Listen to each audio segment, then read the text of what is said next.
नमस्कार दोस्तों, story audio book Mumbai channel में आपका स्वागत है। अगर आपको यह कहानी पसंद आती है तो चैनल को सब्सक्राइब करें। तो चलिए शुरू करते हैं हर्षवर्धन के रूम में। अब तक आप लोगों ने सुना कि अनाया को चोट लगने के ख्याल से ही हर्षवर्धन डर जाता है और अनाया उसे शांत करा रही थी, लेकिन हर्षवर्धन था जो शांत होने का नाम नहीं ले रहा था, क्योंकि अनाया के खोने के ख्याल से ही उसके अंदर एक बेचैनी सी आ गई। वह तुरंत उसकी गर्दन में अपना चेहरा छुपाकर उसकी गर्दन पर अपने दांत गड़ा देता है। ऐसा करते ही अनाया के चेहरे से दर्द की झलक और मुंह से चिक निकल गई। उसकी चीख से हर्षवर्धन भी उसे देखने लगा, क्योंकि उसने जोर से बाइट नहीं की थी। यह देखकर वह तुरंत उसकी शर्ट को थोड़ा सा हटाकर देखती है तो वहां पर एक बहुत बड़ा नीला सा निशान आ गया था। हर्षवर्धन को याद आया कि यह उसकी बेदरकारी से अनाया को काटने से हुआ था।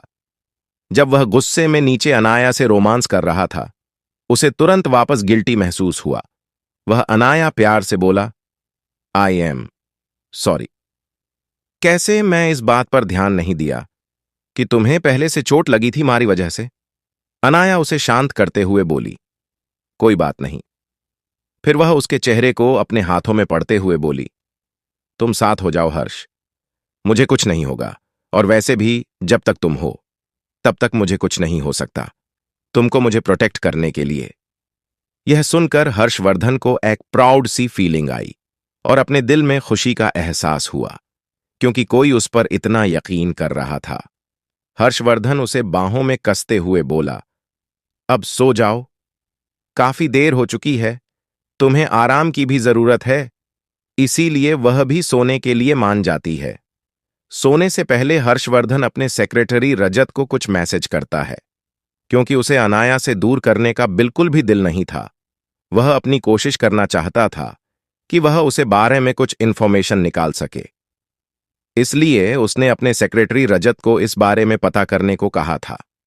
वह भी अनाया को अपनी बाहों में कसकर सो गया। पिछले 2 दिनों के वक्त में जब से अनाया ने वह ऑन ऑपरेशन किया था, उसे 2 दिन हो चुके थे। इन 2 दिनों में बहुत कुछ चीज बदल चुकी थी। जैसे हर्षवर्धन की एंजाइटी बढ़ चुकी थी। उसे लगता था अनाया उसे दूर जाने वाली थी, तो वह किसी फेविक्विक की तरह अनाया से चिपका रहता था। यहां तक कि वह ऑफिस भी अनाया को अपने साथ लेकर जाता था और हर वक्त अनाया को अपनी नजरों के सामने लगता था। हालांकि अनाया हर्षवर्धन की इस आदत से इरिटेशन होती थी, लेकिन उसे हर्ष पर उससे भी ज्यादा प्यार आता था। इसीलिए वह बस उसे चिढ़ती रहती थी। दूसरी ओर कपूर खानदान तो पूरा हिल चुका था, क्योंकि पूरे देश में यह बात फैल चुकी थी कि गीता कपूर की बेटी जानवी नहीं है। हालांकि उन लोगों ने दुनिया के सामने पहले कभी यह क्लियर नहीं किया था कि जानवी कौन है, लेकिन वह यह सही दिखाते थे कि जानवी ही गीता कपूर की बेटी है। इसके पीछे भी एक वजह थी, क्योंकि राजेश कपूर जानता था कि अगर गीता कपूर के लॉयल वफादारी को शक हुआ तो वह जांच जरूर करेंगे। वो कुछ भी करके इस बात को छुपा नहीं सकते थे। इसीलिए उसने साफ साफ लफ्जों में जानवी को कभी भी गीता की बेटी नहीं कहा, बस लोगों को अंदाजा लगाने दिया। लेकिन जैसे ही उस चैरिटी ऑक्शन में यह सच बाहर आया, तो उसके बिजनेस पार्टनर्स और यहां तक कि उसके इन्वेस्टर के नजरों में भी सवाल साफ साफ नजर आने लगे थे। उन लोगों को तो यही लग रहा था कि जानवी ही गीता कपूर की बेटी है।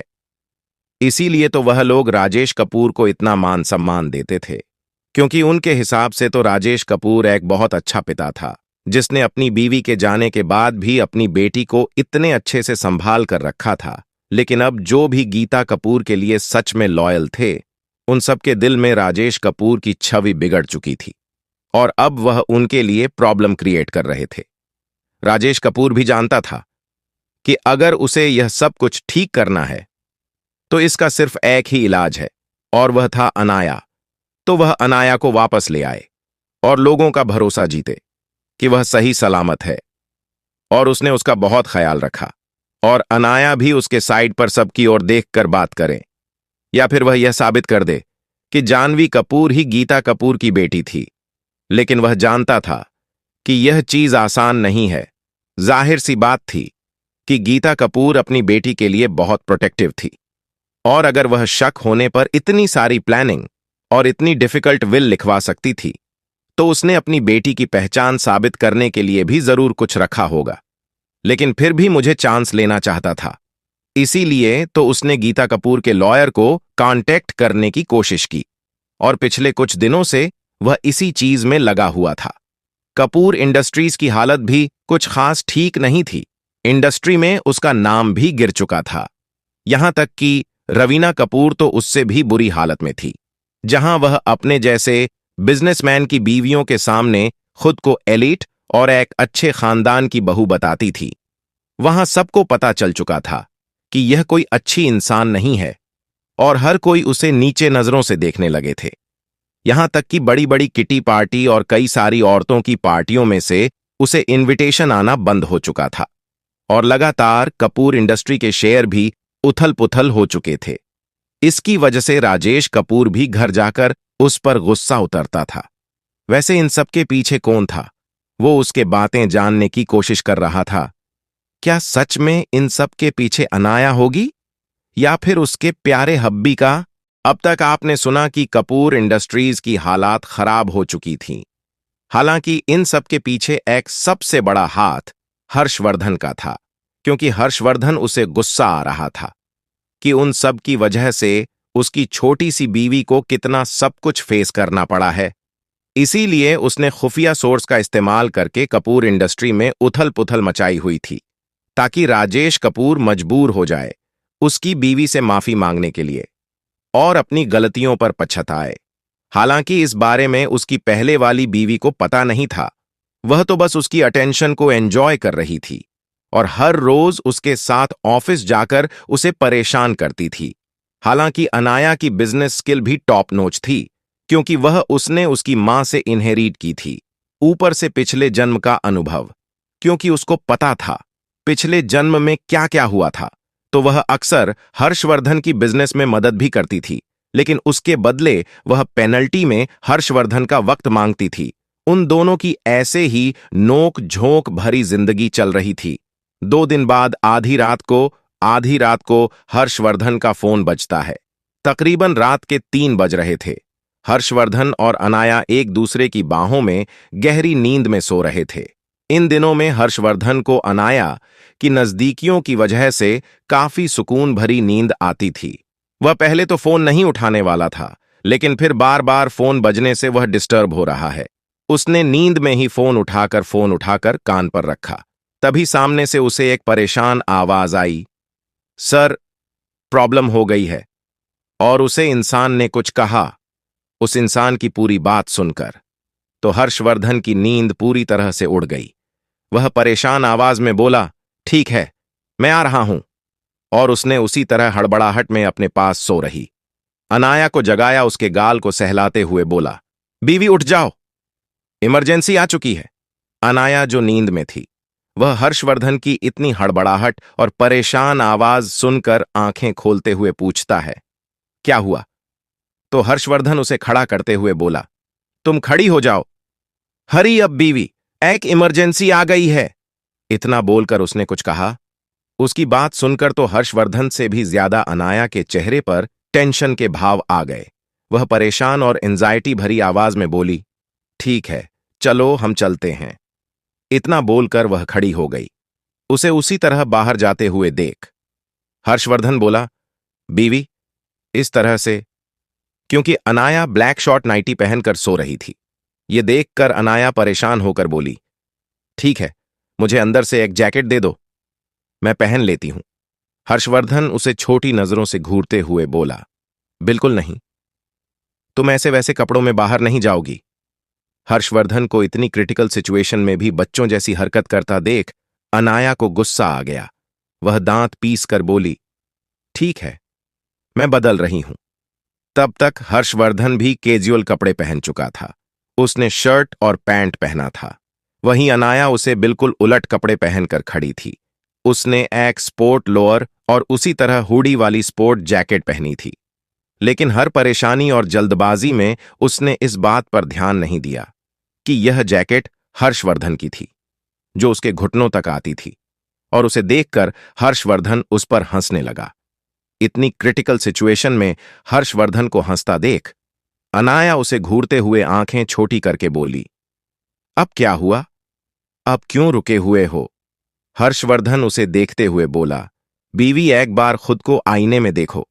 अनाया उसे दांत पीस कर बोली, अभी वक्त नहीं है। चलो, हर्षवर्धन से ज्यादा कुछ नहीं बोलता है। वह तो बस उसे एक तक देख रहा था, क्योंकि वह इतनी क्यूट लग रही थी। वह दोनों जैसे ही बाहर पहुंचे, वहां सेक्रेटरी रजत पहले ही कार लेकर खड़ा था। इतनी रात को रजत को भी वहां देखकर अनाया यह समझ गई कि बात काफी गंभीर है। वह भी कार में बैठ गई और कार तेजी से हवा से बातें करते हुए वहां से निकल गई। उनके साथ इस वक्त ज्यादा गार्ड्स भी नहीं थे, बस एक और कार उनके साथ जा रही थी। तभी हर्षवर्धन अनाया को अपनी गोद में बिठाते हुए बोला, वैसे बीवी, तुमने खुद को देखा है? तुम कितनी क्यूट लग रही हो। इतना बोलकर वह उसके होठों पर एक बेबी किस करता है।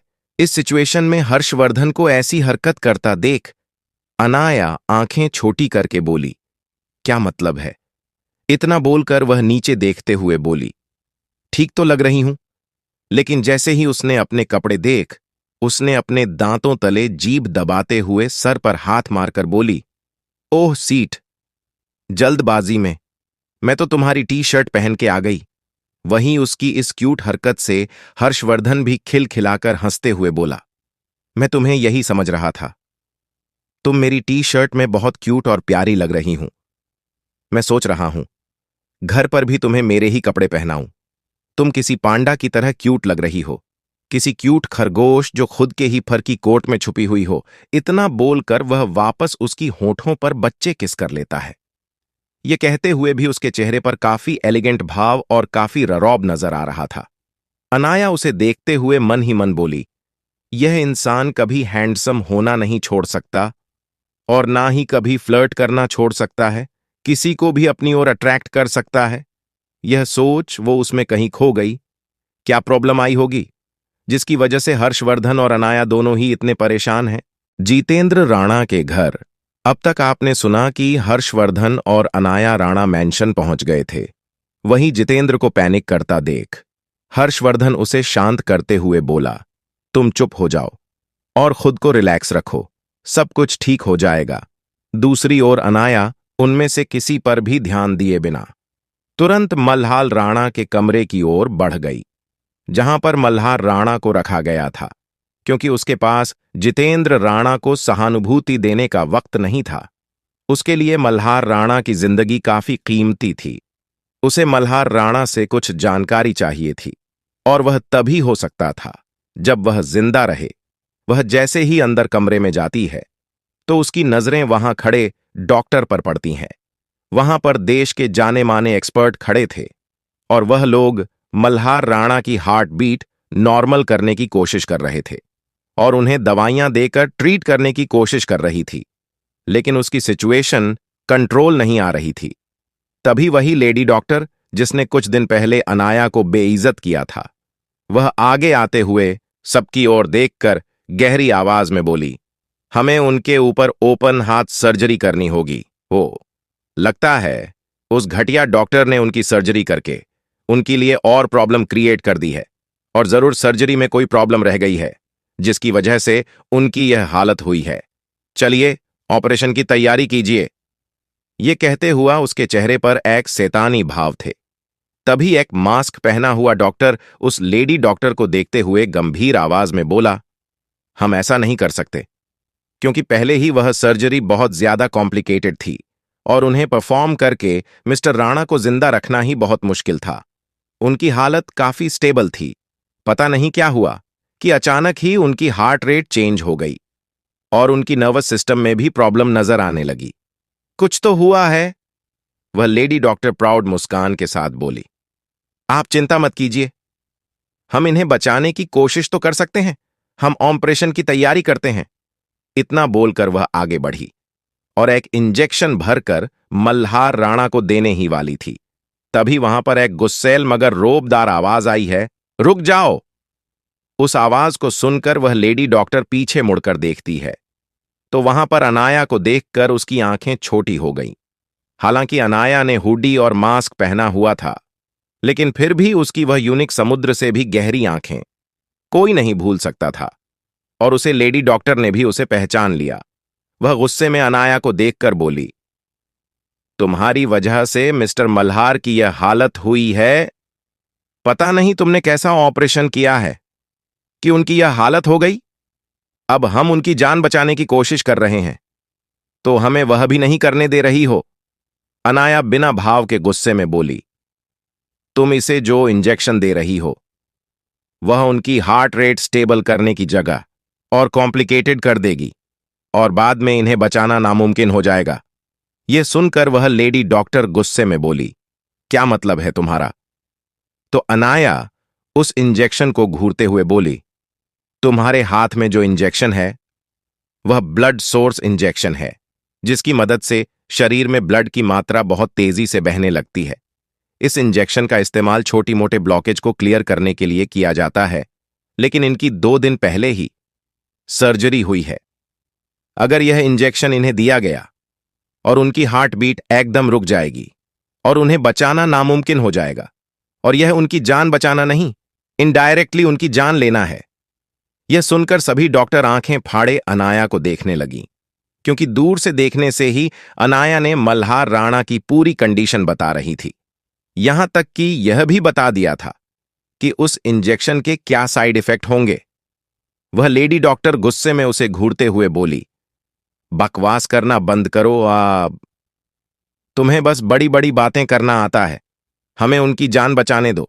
इतना बोलकर वह आगे बढ़ी और अभी वह उसे इंजेक्शन लगाती, उससे पहले ही अनाया ने फुर्ती दिखाकर उसका हाथ कसकर पकड़ लिया और उसे जोर से धक्का मारते हुए पीछे की ओर धकेल दिया, और वहां खड़े 2 नर्स को बोली, इसे पकड़कर रखो, जब तक मैं इनका इलाज न कर दूं तब तक यह हिलनी नहीं चाहिए।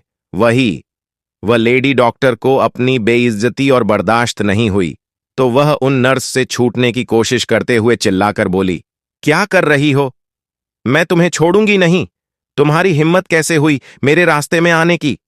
उसके चिल्लाने से मल्हार राणा की तबीयत और खराब हो गई थी।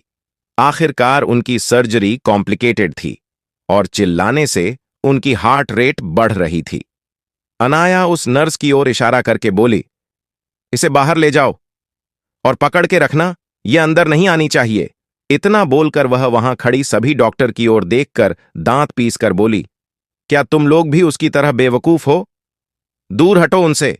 इतना बोलकर वह वहां गई और मल्हार राणा के हाथ को पकड़कर उसकी नब्ज चेक करने लगी। ये करते हुए उसकी आंखें बंद थीं। तभी थोड़ी दूर खड़ा हुआ एक फॉरेन डॉक्टर दूसरे डॉक्टर को धीमे से बोला, यह छोटी सी लड़की क्या कर लेगी? हम इतने सारे डॉक्टर मिलकर इसे नहीं बचा पा रहे। दरअसल वह डॉक्टर 1 दिन पहले ही यहां आया था, उसे नहीं पता था कि अनाया कौन है। तभी दूसरा डॉक्टर बोला, वह कर सकती है क्योंकि वह महान है। क्या वो डॉक्टर अनाया की पहचान जान पाएगी? और क्या जरूरत है उसे बचाने की? ऐसे ही कई सारे सवालों के जवाब हमें आगे पता चलेगा। मल्हार राणा के घर। अब तक आपने सुना कि वो डॉक्टर कन्फ्यूज था, उसे अनाया की पहचान जननी थी। वह डॉक्टर कंफ्यूज होकर बोला, क्या मतलब है? वह दूसरा डॉक्टर बोला, क्योंकि यह डॉक्टर ऐना है, यह मुर्दे में भी जान डाल सकती है। अभी चुप रहो, वरना तुम्हारे लिए अच्छा नहीं होगा। वही वह डॉक्टर तो सदमे में जा चुका था। तब तक अनाया महाराणा राणा की नब्ज चेक कर चुकी थी। वह समझ गई थी कि इसे कुछ दिया गया है, लेकिन अभी मल्हार राणा की सिचुएशन नॉर्मल करनी थी। इसीलिए उसने अपना एक्यूपंक्चर बॉक्स निकाला और उसके सीने के आसपास प्रेसीजली सावधानपूर्वक 6 नीडल को लगा दी। उसके बाद उसने उसके हाथ को पकड़ा और 3 नीडल उसमें भी घुसा दी और 2 नीडल उसके सिर के पीछे घुसा दी। ऐसा करते ही उसकी हार्ट रेट नॉर्मल हो गई। अनाया ने गौर से उसकी पल्स चेक की तो उसे समझ आया कि उसकी ब्लॉकेज अभी भी ठीक नहीं हुई है। तो वह एक नीडल उसके हार्ट के नीचे ले जाते हुए उसकी आर्टरी की ओर इंजेक्ट करने लगी। वह गौर से मल्हार राणा को अपनी आंखों से ही स्कैन कर रही थी। इतनी एक्यूरेसी और इतनी परफेक्ट एक्यूपंक्चर स्किल उन डॉक्टरों ने कभी नहीं देखी थी। लोग एक्सरे निकालने के बाद भी इंसान का सही इलाज नहीं कर पाते थे और कितने प्रैक्टिस के बाद भी एक ढंग की बीमारी नहीं ढूंढ पाते थे। वहीं अनाया ने तो बिना देखे इतनी प्रेसीजली, परफेक्ट, निश्चित रूप से एक्यूपंक्चर ट्रीटमेंट की थी कि वह लोग सपने में जा चुके थे। यह करते हुए अनाया को काफी फोकस की जरूरत थी और एक्यूपंक्चर ट्रीटमेंट में इतना फोकस इंसान को दिमागी तौर पर थका देता है। 20 मिनट में ही अनाया ने ट्रीटमेंट पूरी कर दी और अब मल्हार राणा काफी हद तक ठीक था। उसके बाद अनाया ने अपनी ब्रीफ केस में से इंजेक्शन निकालकर मल्हार राणा को लगा दिया और उसने उससे पहले उसका एक ब्लड सैंपल भी ले लिया। अब उसकी सिचुएशन नॉर्मल थी। वह वहां खड़े डॉक्टर की ओर इशारा करके बोली, इसका मॉनिटरिंग करो और हर 1 घंटे की रिपोर्ट मुझे देना। वह डॉक्टर जो सदमे में जा चुके थे और अनाया को किसी भगवान की तरह घूर रहे थे, वह हां में सिर हिलाते हुए बोले, मैडम, हम ऐसा ही करेंगे। उसके बाद अनाया वहां से बाहर निकल गई, क्योंकि उसे उस डॉक्टर से भी हिसाब चुकता करना था। बाहर हॉल में सभी लोग बैठे हुए थे। वहीं वो लेडी डॉक्टर को अभी भी वह दोनों नर्स पकड़कर खड़ी थीं और हर्षवर्धन अपने बिना इमोशन के बस कॉरिडोर में देख रहा था कि अनाया कब वहां आए, और वही जितेंद्र राणा तो अभी भी उस डॉक्टर को घूर कर देख रहा था, क्योंकि वह डॉक्टर बार बार अनाया की बेइज्जती करने वाले लफ्ज बोल रही थी कि वह लड़की मल्हार सर को मार डालेगी, आप प्लीज उन्हें बचा लीजिए। वो घटिया लड़की कोई डॉक्टर नहीं है, उसकी वजह से ही मल्हार सर की हालत हुई है। ये सच सुनकर हर्षवर्धन को गुस्सा आ रहा था। उसने बहुत मुश्किल से खुद को रोक रखा था। उसे डर था कहीं वह गुस्से में उस लेडी डॉक्टर को मार ना डालें, और वह यह करना नहीं चाहता था क्योंकि थोड़ी देर में ही उसकी प्यारी बीवी वहां आने वाली थी और वह नहीं चाहता था कि अनाया उसे ऐसा कोई काम करता हुआ देखे। इसीलिए उसने बहुत मुश्किल से खुद को कंट्रोल करके रखा हुआ था, वरना उसकी बीवी पर नजर डालने वाले को वह जिंदा जमीन में गाड़ देता था। तो वह लेडी डॉक्टर तो कब से अनाया को भला बुरा बोल रही थी। तभी उसे अनाया को चलते हुए नजर आई। वो काफी थकी हुई नजर आ रही थी। उसके पीछे डॉक्टर की टीम भी थी, जिनकी नजरों में अनाया के लिए प्राउड नजर आ रही थी, जैसे उनके आगे चल रही औरत कोई गॉड हो। जैसे ही उस लेडी डॉक्टर ने अनाया को वहां देखा, उसने उन नार्शों से अपना हाथ छुड़ाकर तुरंत अनाया की ओर भागने लगी और अनाया को एक थप्पड़ मारने के लिए हाथ उठाते हुए गुस्से में बोली, तुम घटिया लड़की, तुमने मल्हार सर को मार डाला, तुम्हारी वजह से यह सब कुछ हो रहा है। अभी उसका हाथ अनाया को कुता। उसके पहले ही उन डॉक्टरों में से एक डॉक्टर आगे आई, जो डॉक्टर बख्शी के लिए काम करता था। उसे पता था अनाया कितनी बड़ी हस्ती है।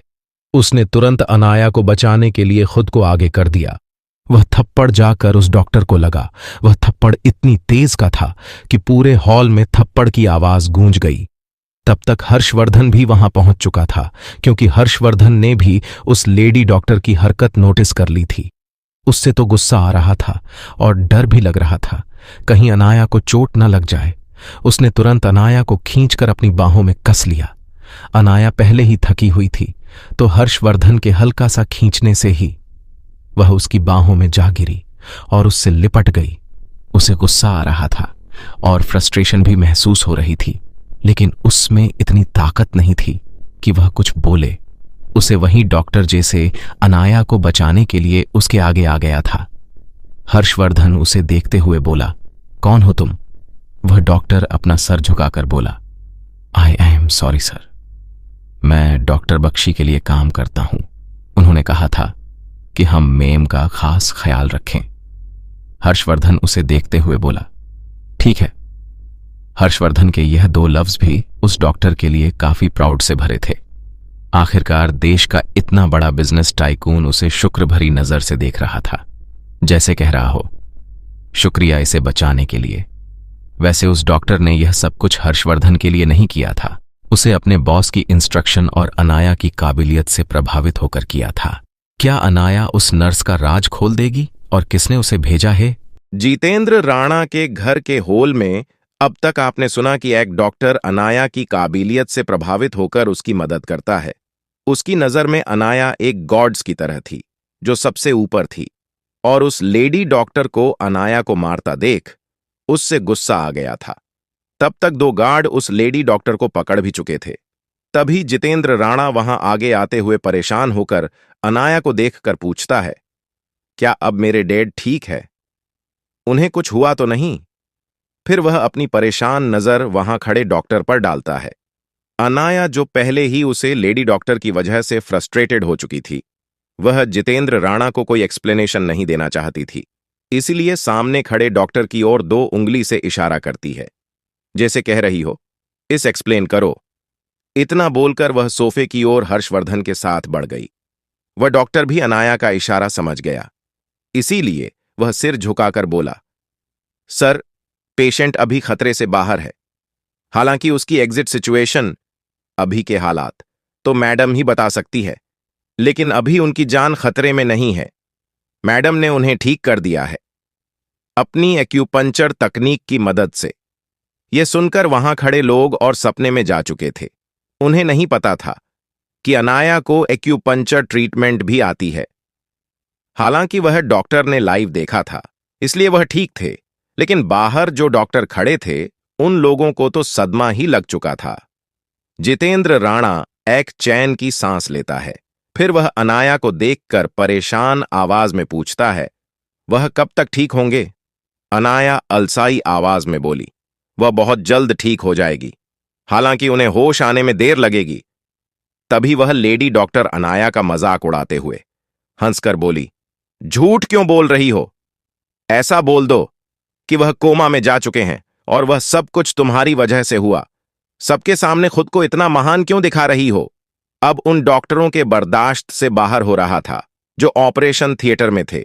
उन लोगों ने अपनी आंखों से देखा था कि उनके सामने बैठी छोटी सी लड़की ने किस तरह से मल्हार राणा की जिंदगी बचाई थी। तो एक डॉक्टर गुस्से में उस लेडी डॉक्टर को देखते हुए बोला, अब बकवास करना बंद करो। तुम्हारी वजह से तो वह मरने ही वाले थे। तुम ही उन्हें वह हार्ट शूटिंग इंजेक्शन देने वाली थी जिससे उनकी ब्लड में फ्लो बढ़ जाए, और ऐसा होते ही उन्हें हार्ट अटैक आ जाता।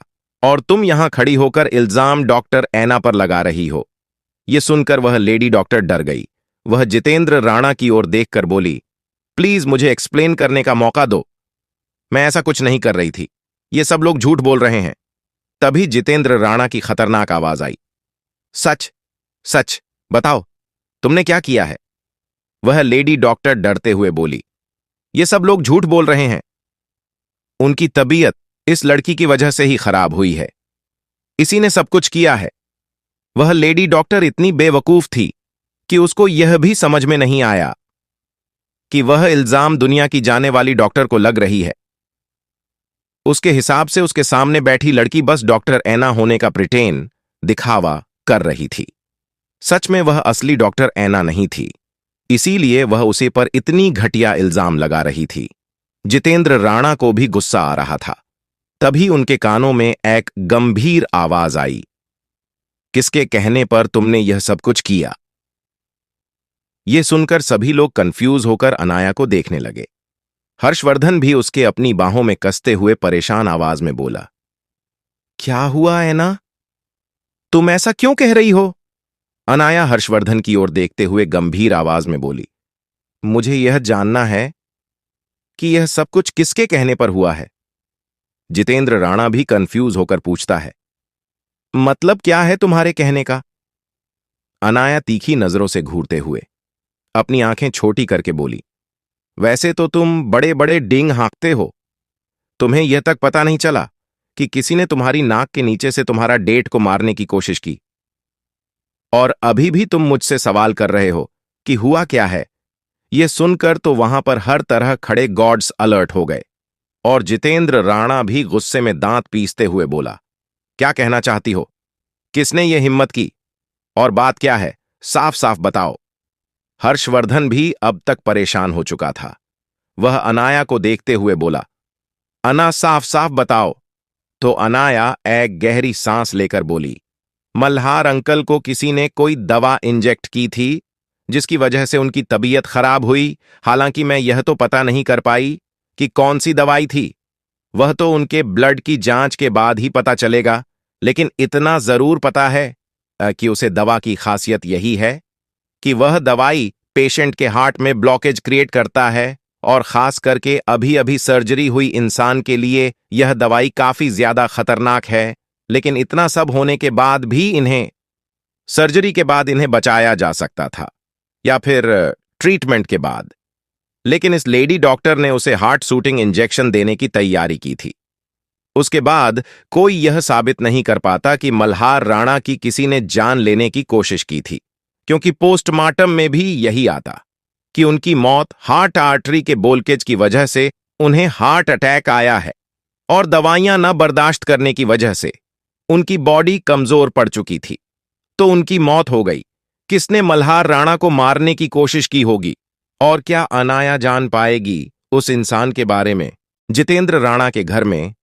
अब तक आपने सुना कि अनाया उस लेडी डॉक्टर के प्लान का खुलासा करती है और सबकी ओर देखकर गंभीर आवाज में बोली, यह एक प्लान कोल्ड ब्लडेड मर्डर है। मेडिकल की टर्म में इस तरह का इस्तेमाल वह लोग करते थे जिनको अपने दुश्मनों को एक नेचुरल, प्राकृतिक मौत देने की कोशिश करनी होती थी। यह कोई आम बात नहीं है। सब कुछ एक प्लान की तहत हुआ है।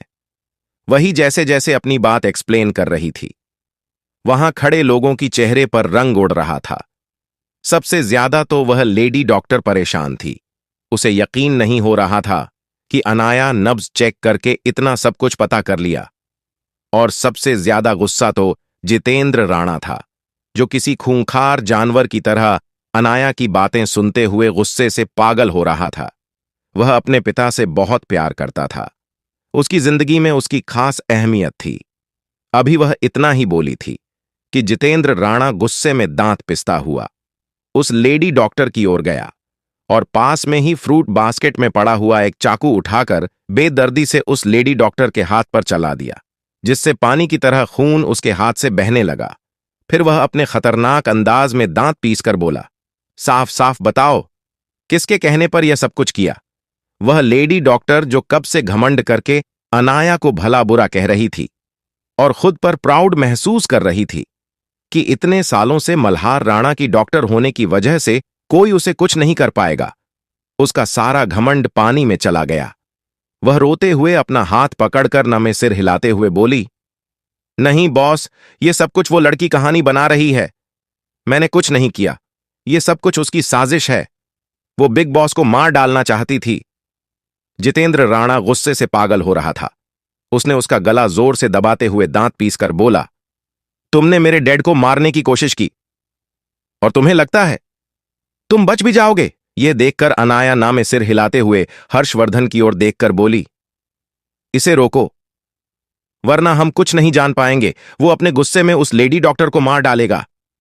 यह सुनकर हर्षवर्धन अपनी कड़क आवाज में अपने पर्सनल गार्ड्स से कुछ इशारा करता है। उसके गार्ड्स तुरंत समझ जाते हैं, तो वह जितेंद्र राणा को उस लेडी डॉक्टर से दूर करने के लिए खींचते हैं। लेकिन जितेंद्र राणा इतना ताकतवर था कि वह लोग उसे हिला भी नहीं पाते। यह देखकर हर्षवर्धन को गुस्सा आ गया। वह अपनी कड़क आवाज में बोला, उसे छोड़ो, वरना तुम्हारे लिए अच्छा नहीं होगा।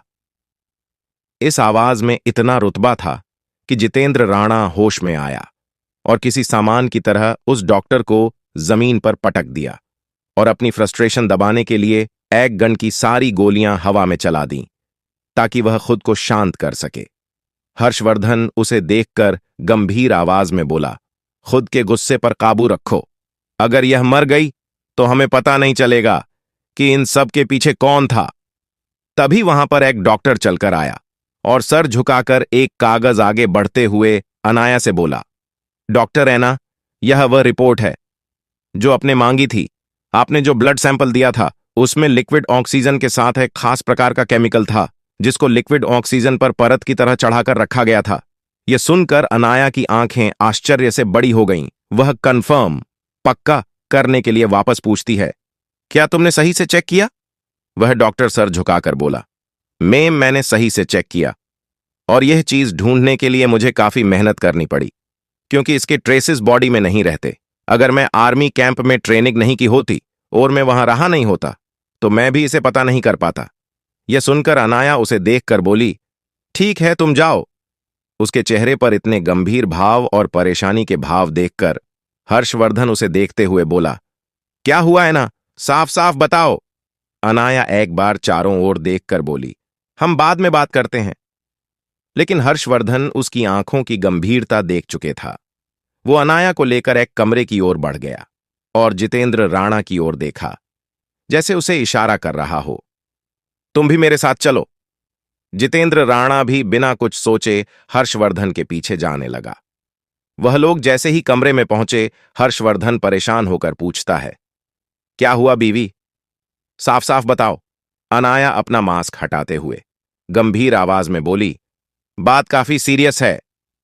जितेंद्र राणा भी उत्सुक होकर बोला, बात क्या है? अनाया साफ साफ बोलो। यह सुनकर हर्षवर्धन की आंखें छोटी हो गईं। वह दांत पीसकर बोला, वह तुम्हारी भाभी हैं। इतनी क्रिटिकल सिचुएशन में भी हर्षवर्धन को जेलस होता देख जितेंद्र राणा उसे घूरते हुए बोला, हाँ हाँ मुझे पता है, वह मेरी भाभी हैं। फिर अनाया को देखकर बोला, ठीक है भाभी जी, अब तो बता दीजिए क्या बात है।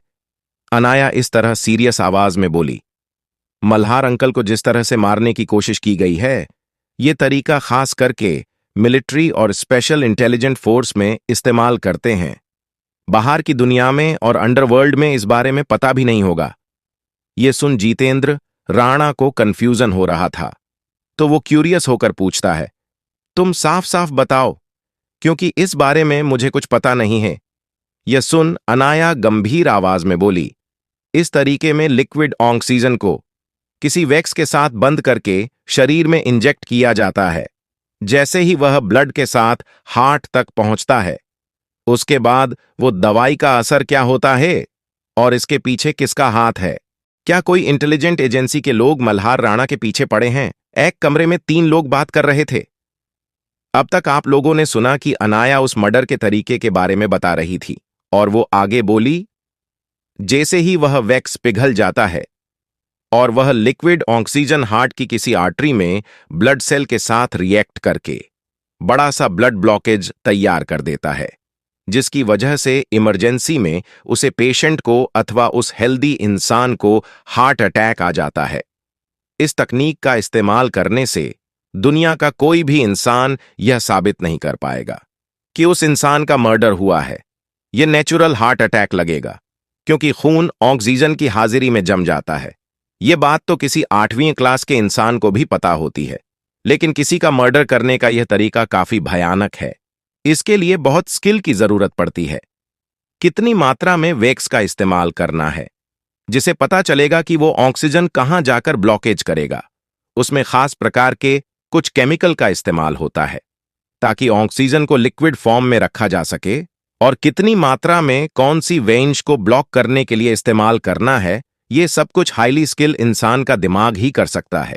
ये किसी गुंडे या फिर किसी गैंगस्टर का काम नहीं है, क्योंकि काली दुनिया में या फिर अंडरवर्ल्ड की दुनिया में किसी का मर्डर करने के लिए यह तरीका इस्तेमाल नहीं होता है। फिर वह गंभीर नजरों से जितेंद्र राणा की ओर देखकर बोली, पता करो तुम्हारे पिता के ऐसे कौन से दुश्मन हैं जो व्हाइट कॉलर दुश्मन है, क्योंकि वो एक अच्छी पोजीशन में है। यह सुनकर जितेंद्र राणा और हर्षवर्धन दोनों की आंखें बहुत ज्यादा गंभीर हो चुकी थीं। उन्हें तो समझ नहीं आ रहा था कि अनाया को इतना सब कैसे पता है। अब उन दोनों को कौन बताए कि यह सब उसके पिछले जन्म की बजाय उसे पता है। एक सन की साइंटिस्ट ने यह एक्सपेरिमेंट किया था और खुद को महान साबित करने के लिए उसने कई सारे लोगों पर एक्सपेरिमेंट किए थे। आखिर में उसने एक मिलिट्री जनरल के चीफ ऑफिसर को मारकर खुद को दुनिया के सामने एक महान इंसान की तरह इंट्रोड्यूस किया था। और इस जन्म में अनाया ने यह तकनीक काफी वक्त पहले ही इस्तेमाल करना शुरू कर दिया था। वह देश की नेशनल सिक्योरिटी को खुफिया मैटर्स को हैंडल करने के लिए इस नए नए तरीके देती रहती थी, जिसे वह उन खुफिया एजेंट को ठिकाने लगा सके जो इंडिया में जासूसी करते हैं, और जिस भी देश की खुफिया एजेंसी ने उन्हें भेजा होता था, उन्हें यह एक नेचुरल डेथ नजर आती थी। ये सालों पहले अनाया ने इन्वेंट किया हुआ तरीका था। हालांकि आज की इंटेलिजेंट टीम ने इसमें काफी बदलाव किए हैं और काफी ज्यादा हाई पोस्ट के लोगों को इस बारे में पता है, लेकिन आज भी सबको यही पता है कि यह एक ट्रक रिसर्च साइंटिस्ट ने इन्वेंट किया था। लेकिन कोई भी यह नहीं जानता कि यह अनाया का काम है। वह डॉक्टर भी इस बारे में इसलिए पता कर पाया था क्योंकि अनाया ने इस बारे में उससे पहले ही हिंट दे दिया था। लेकिन दूसरी बार हर्षवर्धन और जितेंद्र तो बस यही सोच रहे थे कि अनाया कितनी इंटेलिजेंट है, जो उसे इतना सब कुछ पता है। वो दोनों तो यही सोच रहे थे कि ऐसा कौन सा जाना माना इंसान उनका दुश्मन बन चुका था और जिसने इतनी सफाई से महाराणा को मारने की कोशिश की थी। ये बात कोई छोटी बात नहीं थी। तभी जितेंद्र राणा परेशान होकर बोला, अब मेरे डेट खतरे से बाहर है या उन्हें अभी भी कोई खतरा है? अनाया एक गंभीर आवाज में बोली, वैसे तो वह खतरे से बाहर है, लेकिन उनकी रिकवरी अब काफी स्लो होगी। हालांकि उन्हें होश आ जाएगा, लेकिन उन पर से खतरा टला नहीं है। अगर बाहर यह बात चली गई कि अब वह खतरे से बाहर है, तो शायद उन पर वापस हमला हो सकता है और अगली बार मैं शायद वक्त पर न पहुंच पाऊं। इसीलिए बाहर यह अफवाह फैला दो कि वह कोमा में जा चुके हैं और एक खास टीम को उनकी देखरेख करने को रखो, जिन पर तुम्हें यकीन हो। हालांकि उन्हें हंसने में 2 दिन का वक्त लगेगा, लेकिन अब भी वह नॉर्मल है और वह खतरे से बाहर है। तब तक इस बात को खुफिया ही रखना। वैसे उनकी हालत अब स्टेबल है। इतना बोलकर वह हर्षवर्धन को देखकर बोली, चलो हम चलते हैं, मुझे कहीं और भी जाना है। जितेंद्र राणा उसे रोकते हुए बोला, शुक्रिया भाभी जी। इस बार उसकी आवाज में शुक्रिया के भाव था। अनाया उसे देखते हुए बोली, कोई बात नहीं, उनका ख्याल रखना। इतना बोलकर वह वहां से चली गई। यह कहते हुए उसकी आंखों में काफी कॉम्प्लिकेटेड इमोशन थे। कार के अंदर जैसे ही वह लोग कार में बैठते हैं, हर्षवर्धन अनाया को अपनी गोद में बिठाते हुए परेशान होकर बोला कि क्या बात है, तुम काफी बेचैन नजर आ रहे हो। सच सच बताओ, इतनी परेशान क्यों हो? अनाया खोई हुए हर्षवर्धन से बोली, हर्ष, तुम उसे लेडी डॉक्टर को इन्वेस्टिगेट करो और उसे पूछताछ करो। मुझे जानना है उसे किसने भेजा था। अनाया की बात सुनकर हर्षवर्धन थोड़ा परेशान होकर पूछता है, क्या हुआ, तुम बहुत ज्यादा परेशान हो? ऐसा क्यों लग रहा है कि तुम मुझसे कुछ छुपा रहे हो? अनाया उसकी ओर देखते हुए परेशान होकर बोली, मुझे शक है कि मल्हार अंकल को मारने की कोशिश मेरी वजह से की जा रही है। वह कुछ ऐसा जानते हैं जो उनके लिए खतरा बना हुआ है। यह सुनकर हर्षवर्धन कंफ्यूज हो जाता है और वह परेशान होकर पूछता है, यही साफ साफ बताओ, क्या तुम मल्हार अंकल को पहले से जानती हो और क्या तुमने उनकी जान किसी खास वजह से बचाया है? क्या अनाया अपना प्लान हर्षवर्धन को बता देगी? और कौन था वो छुपा हुआ दुश्मन? अगर आपको अगला एपिसोड चाहिए तो लाइक करें, कमेंट करें और चैनल को सब्सक्राइब करें।